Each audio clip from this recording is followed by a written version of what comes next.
एक चूड़ियां बेचने वाली को मुझसे मोहब्बत हो गई। क्या कमाल मोहब्बत थी उसकी।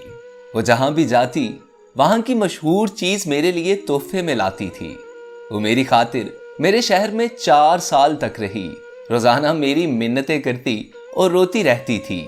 कहती होती थी कि मेरे नाल ब्याह कर ले। मेरे लगातार इनकार पर वो अपने आबाई गांव झंग चली गई। कुछ अरसे बाद मैं अपने दोस्तों के साथ हजरत बाहू सुल्तान रहमतुल्लाह अलैह के मजार पर गया। मैं उधर मजार के बाहर खड़ा था कि पीछे से किसी ने मेरा बाजू पकड़ा।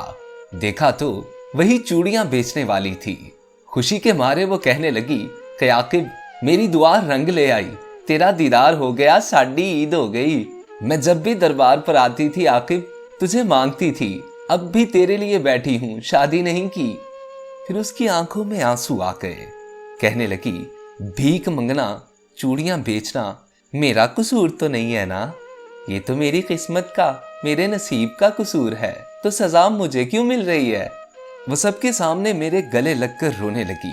कहने लगी कि एक दफा मेरे साथ घर चलो। मेरे पांव पकड़ लिए। सब लोग देख रहे थे। मेरी बहुत बेइज्जती हुई। लोगों का मजमा लग गया। दोस्तों ने बोला चलो एक दफा हो आते हैं। मैंने हाँ कर दी तो वो भागकर गाड़ी में बैठ गई। उसका घर 50 किलोमीटर दूर था। सारे रास्ते वो बहुत खुश थी। हम उसके गांव पहुंच गए।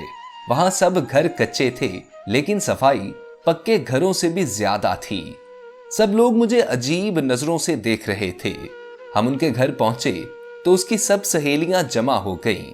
फिर उसने हमारे लिए क्या मजे का खाना बनाया। उसके घर वालों ने मुझे बताया कि ये लड़की तो सारा वक्त तुम्हारे नाम की तस्बीह करती रहती है। और फिर जब हम वापस आने लगे तो उसकी आंखों से आंसू नहीं रुक रहे थे। मेरे हाथ चूम कर कहने लगी कि तेरा कसूर नहीं है, मेरी किस्मत का कसूर है जो मैं चूड़ियां बेचने वाली के घर पैदा हुई।